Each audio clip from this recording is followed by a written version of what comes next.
VGM Club is North America's #1 cost solutions company, serving over 3,500 courses nationwide. From turf equipment to chemicals and fertilizers, course accessories, and more, VGM Club helps you stack up savings. See how you can save at vgmclub.com/golfdom.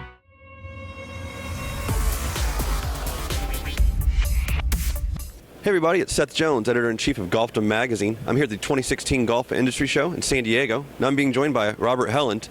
He is the Director of Congressional and Federal Affairs, Washington, D.C. for the GCSAA.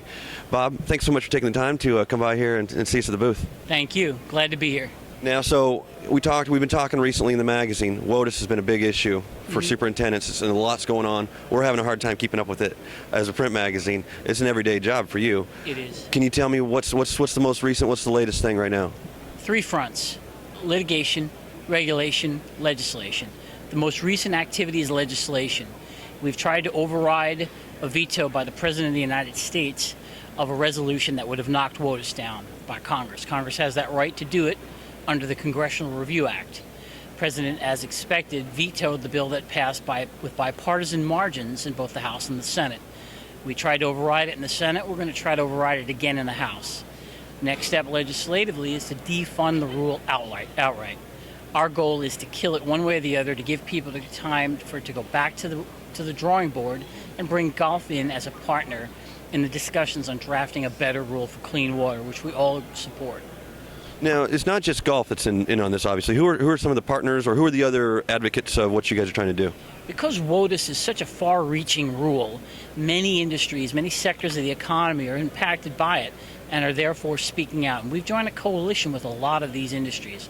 That includes transportation, that includes home builders, shopping center builders, agriculture, huge member of the coalitions that we belong to on this, and also the pesticide and fertilizer makers as well.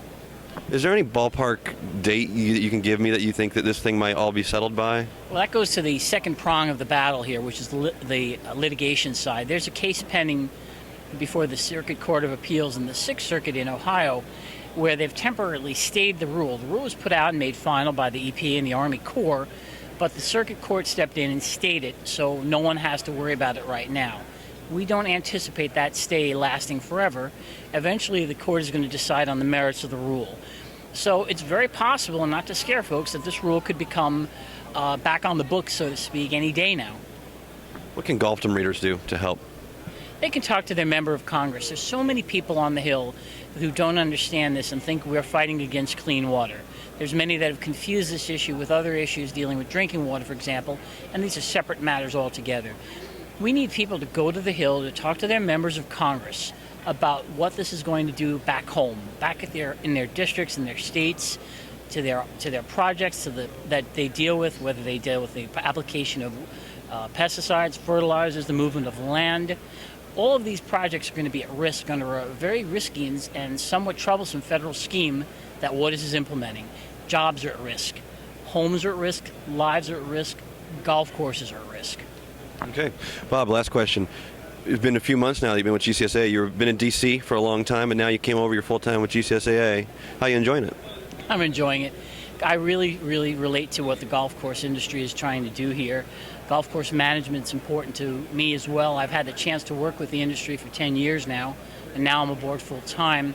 It allows me to really work even harder than I did when under the prior scenario, to be even more of an advocate for the industry, for the cause, and to put unlimited time and resources into that fight.